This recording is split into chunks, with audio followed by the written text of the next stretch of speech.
Assalamualaikum warahmatullahi wabarakatuh. My name is Fairuz Yasmin with name 332100072, and today I will make a presentation video for the sociolinguistic midterm test. And the material that I choose is diglossia and dialect. So let me start the presentation. First, diglossia. What is diglossia? The term diglossia is derived from the Greek word diglossas, meaning bilingual, following the pattern of the French word diglossie.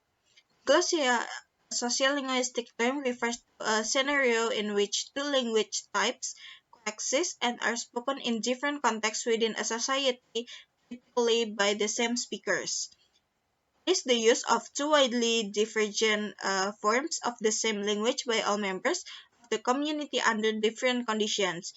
This term is defined as social and institutionalized bilingualism. It occurs in two varieties which are needed to hide all communities' domain. If a language is dialect, then that a language will be not called diglossia. That's why diglossia is not a dialect. The history and the definition. Diglossia, a term introduced by Charles F. Ferguson in 1956, refers to a situation where two varieties of a language exist side by side within a community, each playing a specific role. Ferguson was a sociolinguist who was interested in this phenomenon and provided a classical definition of diglossia. He defined as a relatively stable language situation where there is a highly codified, highly complex superposed variety, which is learned usually by formal education and used for most written and formal spoken purposes, but not for ordinary conversation. So Fishman later modified this concept in 1967, providing a more strict definition. When two languages or language varieties exist side by side in a community and each one is used for different purposes, this is called diglossia. Common Dictionary of Applied Linguistics, 1985. Diglossia refers to societies with two distinctive codes of speech which are employed in different situations. Wordhouse, 2009 and 6. Sorry. Glossia is the characteristic of a speech community, groups of people with common rules of speaking rather than individuality. Holmes, 2008. This is the features of diglossia. First, distinct varieties of the same language are used in the community, with one regarded as a height or ha or age variety and the other a low or L variety. Each variety is used for quite distinct function. H and L complement each other. No one uses the H variety in everyday conversation. This is the varieties of diglossia. Diglossia has two types of variety, high variety and low variety. The high variety or H is considered the standard variety and it is used in formal or official settings such as government, conference event, formal communication, is religious services and instruction, among others. Literary and literacy goals, as well as formal public and official usage, benefit from a wide range of applications. Polsky, 2008. More common form is known as the high variety or H variety. Longman Dictionary of Applied Linguistics, 1985. And next we're going to the low variety. Variety or L is considered non-standard and is used in informal circumstances such as a conversation with family members, neighbors, local markets, and close acquaintances, among others. Low variety is used for informal conversation and daily use, said by Polsky, 2008. A non-prestige variety called the low variety is stated by Longman Dictionary of Applied Linguistics in 1985. Everyone can speak the L variety in casual settings, but not with the H variety due to unique linguistic understanding, unlike the vernacular of low variations. Okay, so now the example of diglossia. In medieval Europe, Latin was the age variety alongside language like Italian, Spanish, and French. Other languages developed from colloquial forms include Arabic, Modern Greek, German, Swiss, and Haitian Creole.